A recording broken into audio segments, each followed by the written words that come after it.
Quand un adulte tombe nez à nez avec ses machines, il retrouve son regard d'enfant.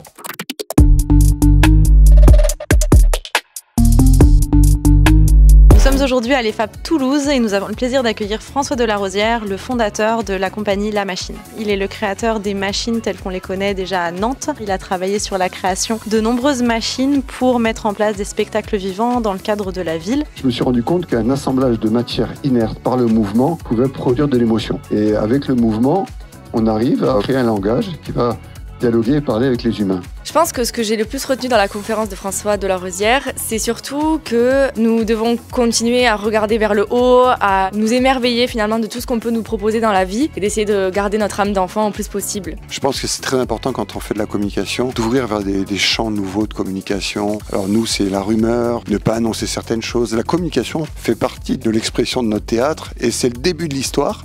Et la communication accompagne le théâtre au fur et à mesure qu'il se présente dans la ville. La nature m'intéresse comme une inspiration. Elle ne m'intéresse pas pour essayer de la copier. J'ai la forte conviction que la nature est absolument inimitable, irreproductible. Ça dépasse largement ce qu'on est capable de faire. Que je préfère observer la nature pour m'inspirer de ce qu'elle va évoquer. Et je me sers de ça pour fabriquer des machines. Cet échange m'a vraiment beaucoup plu. Je pense que pour nous tous, ça a été vraiment enrichissant et intéressant puisqu'on a pu tous découvrir le concept créatif, comment l'idée arrive finalement jusqu'à l'aboutissement pour François Delarosière. Les étudiants ont commencé à poser des questions. Elles étaient toutes très pertinentes. Elles touchaient un peu les problématiques que je rencontre au quotidien et sur lesquelles je travaille encore.